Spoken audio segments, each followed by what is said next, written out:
would you be if you were sober?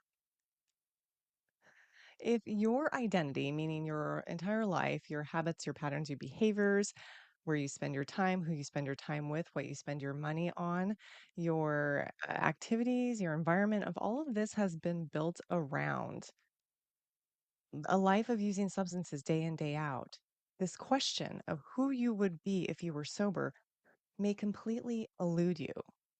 It's so foreign to you. It's been so long since you were that you're not really sure. And this fear alone is what stops many of us short from moving into that life of sobriety. It is the fear of the unknown. And we have fears like, what will have to change in my life? What will that look like when it changes? What will it affect? What might tear down? What will I have to rebuild? Who and where am I going to have to avoid certain things or people? How will I cope when stressful events come up with my anxiety? What if I'm lonely? What if I'm just flat out boring?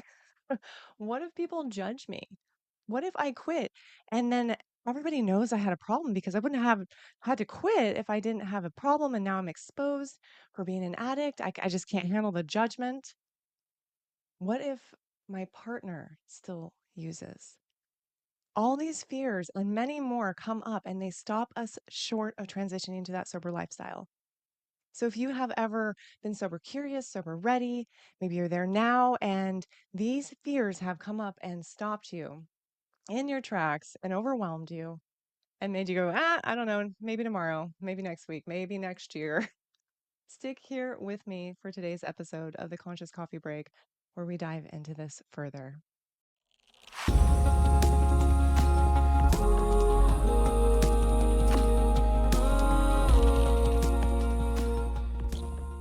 Hey there, I'm Jennifer Sack, and I'm here to guide you to clarity, courage, and confidence to be able to choose yourself by taking the fear out of moving into a sober lifestyle. So, all of these fears that I mentioned before, and there are many more, but these are the ones that I think pop up most and certainly did for me when I was trying multiple times to become sober, moving in and out of sobriety for years before it finally landed. And now that I've been sober almost 5 years, I can look back and see these fears very plainly. When we're in the grips of them, we may not be able to pinpoint them. We think them, we feel the effects of them, the clenching, the resistance, but we're maybe not really able to pinpoint what it is that we're afraid of. And I think the more that in life you're able to just face your fears head on, see them for what they are, call them out, the easier it is to move through that, to move through them completely. So let's talk about the fears I brought up earlier in the intro here and just kind of flesh them out a little bit because they are all valid. Your fears are always valid. So let's not say, oh, don't worry about that. No, let's say, let's look at it. Let's look at them head on and digest them because there is a lot that's scary. And a lot of the scariness is the unknown, let's face it. We may not remember what it was like to be sober day in, day out. It might have been a really long time ago. And we have coped for so long using our substance of choice, maybe multiple substances, that the idea of not having those as a security blanket terrifies us. And beyond not having our security blanket, our life changing and the way we move through life scares us. Let's face it, we're not all fans of change. In fact, I'd say most of us are not. So let's talk a little bit about what may change. And I would say, most honestly, potentially everything. Because you will no longer be living through the lens of your addiction. You will no longer be planning out your day around it. You will no longer be subject to the highs and lows of that. You will no longer prioritize that. You won't have to be obsessed or self negotiating with yourself all the time over that. And that changes everything because you have freed up all this extra energy to focus on other things. And now you're like, well, I don't even know what I would focus on. Of course you don't, because you're not there yet. But you don't have to know that now. You don't have to plan out what is going to be like. You just make the change and everything sort of unfolds and you have all this freed up energy. And yes, things will change. The places you go, the people you hang with, what you spend your money on, what you choose to focus on, perhaps your health. Your health will definitely change, I'll tell you that, but how much focus you put on your health or maybe fitness or getting better, um, everything, the way you go about your day, what you get excited for next. When you can no longer get excited for the next time you use, drink, what have you, it's in the beginning a little like, wah, wah, like, oh, what do I have to look forward to? You'll find other things that are much better for you to look forward to, honestly. Everything will change. It's okay though. It's not a bad change. It's like a recalibration. That's the way I see it. Most of us will think of change as like this awful thing when we move through sobriety, but really what you're doing is you're recalibrating to something that's more optimal for you. You're changing your whole energy field will change by getting out of this cycle of addiction. And by clearing your head and staying in your body, staying clear headed, you will change. And everything in your life has to recalibrate to match that. And that's not a bad thing. So just instead of being like, oh, what will change? I don't want to change, just be like, it will change. It's going to change. You can be excited about that, knowing that all the possibilities are out there. You have no idea how great it can be, how good you can feel, how many amazing things. If you're a creative person, how much more creativity you might have when you're not all cobwebbed up with all the other nonsense. Now, I know some of us will use and think that that inspires our creativity, and maybe it does in a sense. But I'll tell you, when you clear up all the nonsense and free up energy, your creativity and focus becomes so much greater. You will be helping yourself more than you think you are otherwise. Now, a lot of us worry about who will have to change who we're around, like who we'll have to avoid, or the places that we might have to avoid, or the events, certain social functions. And this is true.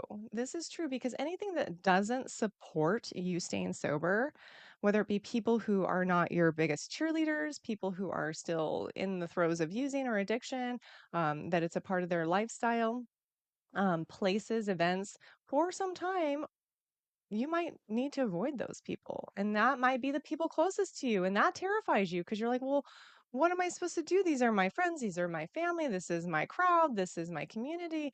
Well, you have to make a choice. Is that doing you any favors? If it's not, you have to set a new standard and choose a new path. That seems terrifying. But again, this is all about the courage of choosing yourself and what you know is right for you. And if some things have to fall away in order to make room for some space for things that are in alignment for you to come, people, events, whatever communities that are more in alignment with this new version of you in your sober lifestyle, then that's just what has to happen. You can't keep clinging to things that are going to keep you stuck, keep you sick, keep you addicted, unless that's your choice. If that's your jam, by all means. But if you're truly making a choice to better yourself, you have to recalibrate the places around you. And I'll say I still avoid places that trigger me, that ignite something in me. I still don't like to go to functions too long where people have surpassed their second drink. I don't like to go to bars. I don't like to be around that because it brings up too much for me. And yeah, that means I have to exclude myself from certain things. But that's a choice that I make because I know that is going to keep me in a place where I am energetically and emotionally aligned and strong. And there's no really reason to tempt yourself back into a place where it's going to trigger you or make you feel things that will throw you off. Like, why would you want to do that? Like, if you were on a diet, would you like go into a donut shop? Like, you just wouldn't even walk in there because you're like, probably not. It's going to smell too good. It's going to look really tasty. They're going to have my favorite one. Everybody else is going to be enjoying it. I'm going to want to do it too. So just, yeah, you will want to really take a look at who you're hanging out with and what you're doing and make choices. And maybe you're one of those that will be strong enough that you can go in the beginning when I was first really trying to get sober. I wanted to convince myself that I could be around all that and it wasn't going to bother me. I can go to anything, same lifestyle. And there was a tipping point where I had to realize that was not the case because I had to be honest with myself, and those things caused me to have to sort of white knuckle it, to constantly question myself. It would also make me have to defend myself to people all the time about why I wasn't participating. It created sort of an awkward pause between me and them. And I just was like, you know what? This isn't doing me any favors. I don't fit in here anymore. I just don't. And that's okay. And that's okay. And I think that's part of it that we have to get over is like, it's okay to not fit in there anymore. There's other places where you will fit in. There's also the fear of not being able to cope. So many of us have started or sustained our substance abuse simply as a way to cope with emotional roller coasters, with your anxiety, perhaps, with depression, with different things that basically you feel that you need a substance to allow you to escape those feelings, to numb them, to just cope in general, to regulate yourself. And yeah, substances are a fast track to dopamine. They're a fast track to stress relief. Um, they do cause, in the long term, a slew of other issues that can, in many cases, override the relief that you're initially getting from doing that as a means to cope. And you'll always be chasing and chasing more, chasing more, chasing more, because the same amount's not going to have the same effect. So therefore, you're going to increase your intake, so on and so forth until you pretty much like flatline and you've hit rock bottom and there's no feeling good anyway from those things. It's just something you do because you do it and you've done it and you don't know what else to do. Well, here is the thing. There are other ways to cope, my friends. And guess what? I teach all about that. So if you're like, I don't know, or maybe you do know, I speak a lot to wellness professionals because I am one, and I was one all the time through my addiction. And that created a whole nother scene of imposter syndrome, shame, guilt, yada yada. Because here I was teaching wellness and really secretly an addict behind the scenes. But many of you, if you're a wellness pro, you have all the tools. You're just not using them. You're going for the quick fix. Use your stinking tools, please. Use your tools. Use your breath work. Use your meditation. Use your grounding techniques. And if you're like eluded by that, you're like, oh, it's not really me. I'm not in that arena. Grab my 7-day energy reset. I will link it in the show notes. It's a mini course. It's a 7-day thing. I take you through all sorts of exercises so you can find the 1 to 2 like really good go-tos that help you ground, help you clear your mind, help you recenter, help you find the strength again to stay in your body, stay out of your mind, quit cycling, circling, all of those things. And some of us just need a little bit of consistency, and we maybe need to try on a lot of things a la carte to find out what it is that works for us. And that's what I offer you in that mini course. So grab that if you're like, yeah, I could use a little help finding out how to self regulate without the substances. Okay. Now, we also worry about being lonely. Like, because I spoke about you may not fit in where you were. You might have to change the company that you're keeping. And you're like, well, I don't know anybody else sober. I didn't know. I knew one person in my life that was sober. And I was terrified to let them know of my struggles. It was a best friend of mine too. She's still a best friend. I used her as a muse, in fact, to help me maintain my sobriety without her ever knowing. I eventually told her after, I don't know, I think a year or so of sobriety, I was like, hey, by the way, you were my inspiration. P.S. I've had a problem for all these years you've known me. But she was the only one I knew that was sober.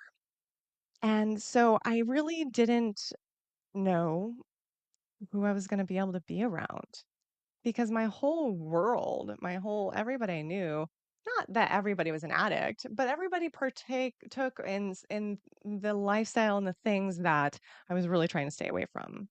And maybe there were some people that weren't like that, but I wasn't close. I wasn't spending my time with them. They're just people I knew or some of my family perhaps that aren't a part of that, but I wasn't going to go hang out with them. The people I was hanging out with, I realized I'm not going to be able to hang out with anymore. And I was terrified. I was going to be lonely. I'm like, what am I going to do? Well, you might be having that fear too, especially when you start to look around and go, ooh, okay, okay. And these people, it doesn't mean you don't love them. It doesn't mean you don't like them. It doesn't mean you're judging them by any means. It just means like you have to put yourself first. You really do. You really have to choose yourself here. This is a lot of courage to choose yourself. It truly is. And that alone time that you may have initially, I'm going to say embrace it. I'm going to say embrace it because there is a ton of self-reflection that I guarantee you've been avoiding by coping with substances. We cope with substances so that we don't have to think, so that we don't have to, meet our instability, our insecurities, our fears head on. We shove them down, pack them away real tight, use substances, and look the other way. So when you take away the substances and you take away all the people and all the distractions and you're there with yourself, guess what? You get to think, you get to digest, you get to marinate, you get to reflect. And many of you are like, nope, don't want to do that. Well, my friend, please do, because there is so much about yourself you will learn if you take the time to like navigate your own inner landscape. If you take the time to listen to what it is that your soul is saying to you, if you want to listen to what is going to be your new standards? Like what you will and will not tolerate? What actually aligns with you and does not? What do you really think?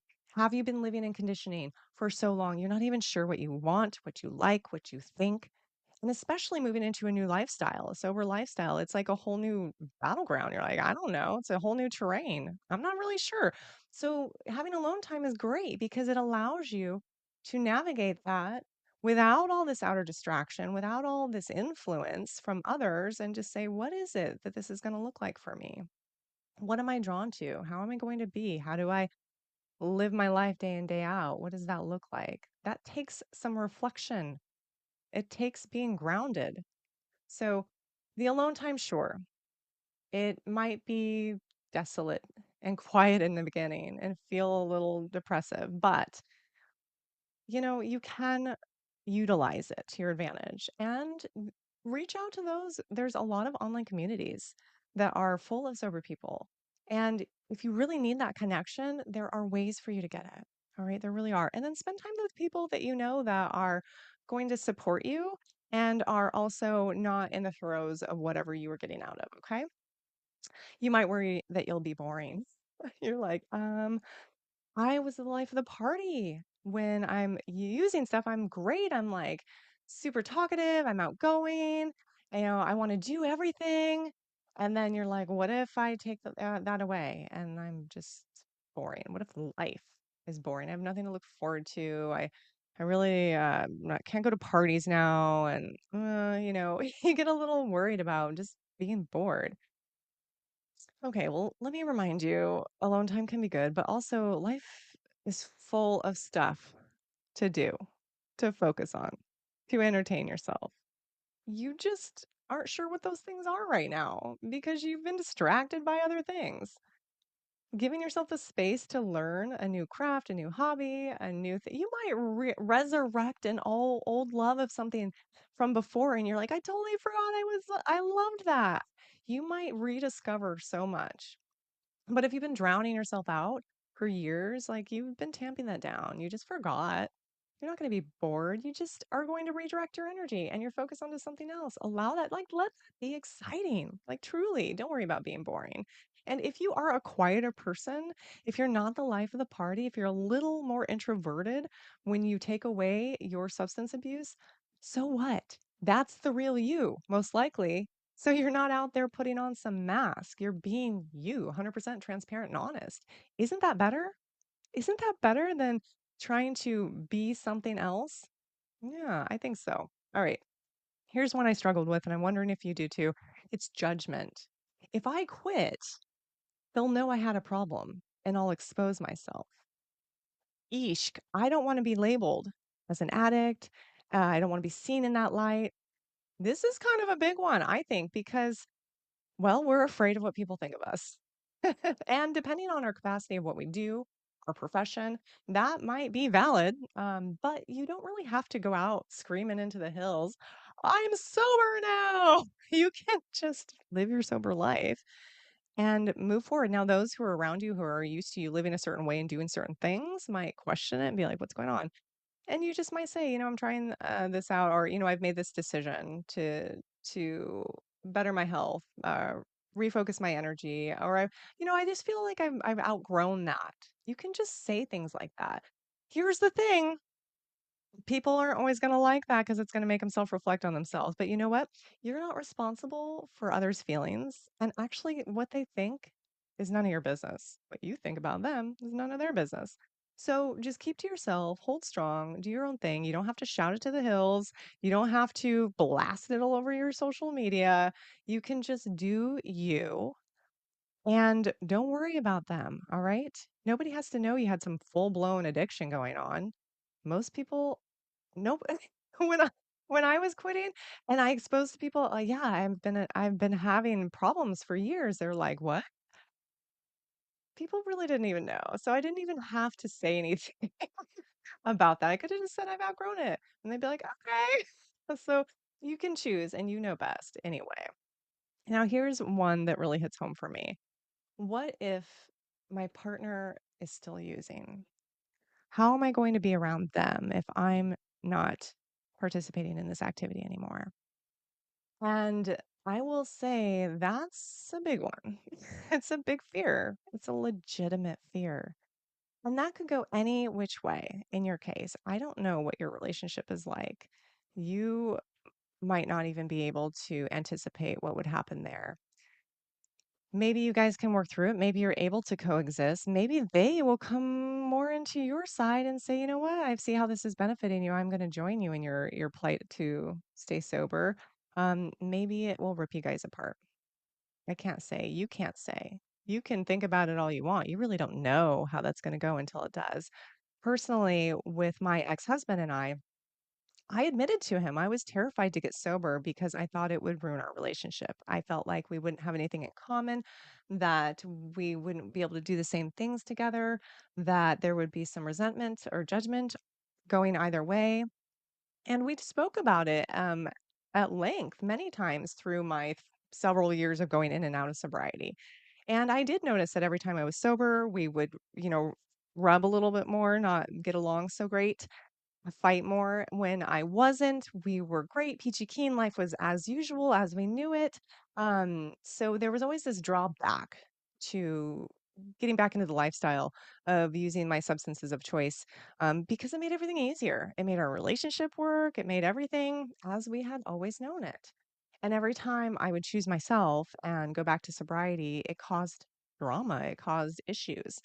And that was a big fear of mine because we have children. And so I was like, what if this doesn't work out? And then everything implodes.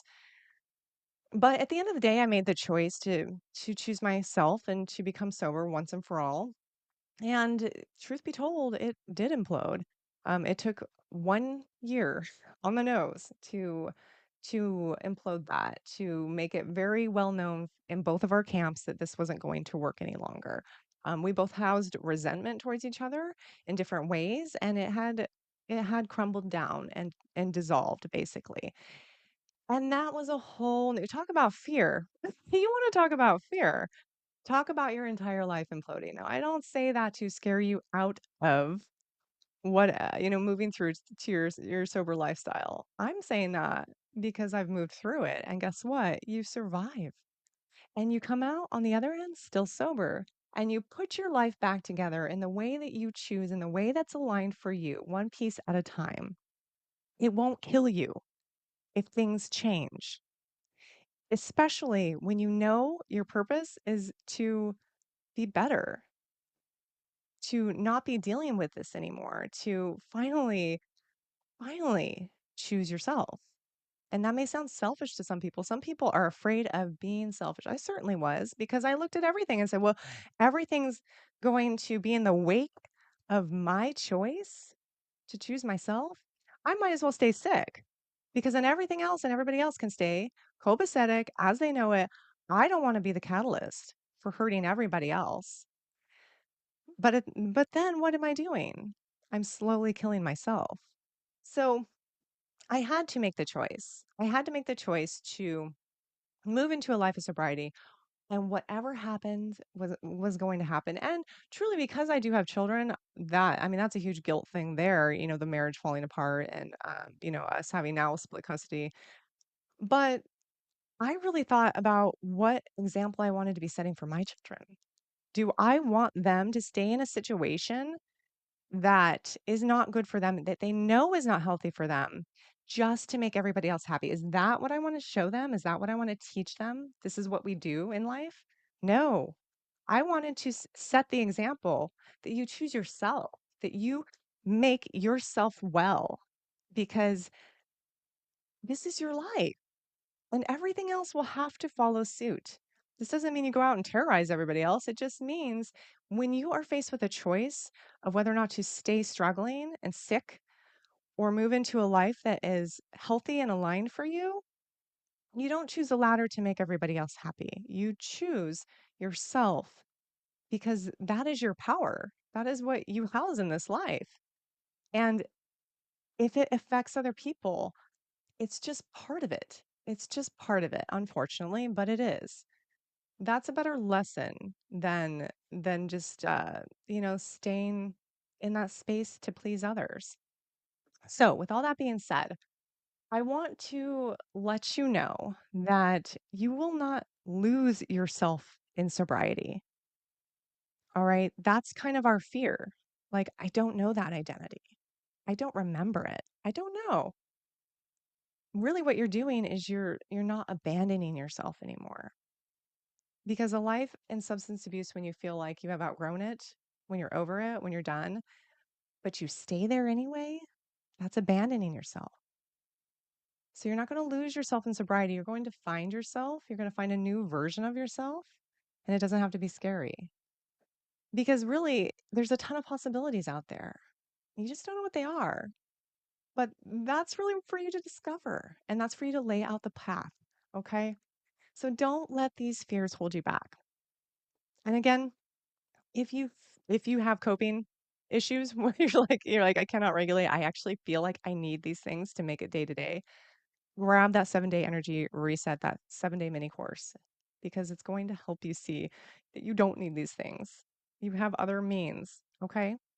All right, my friends, thanks for hanging out with me on this episode, and I'll see you next time.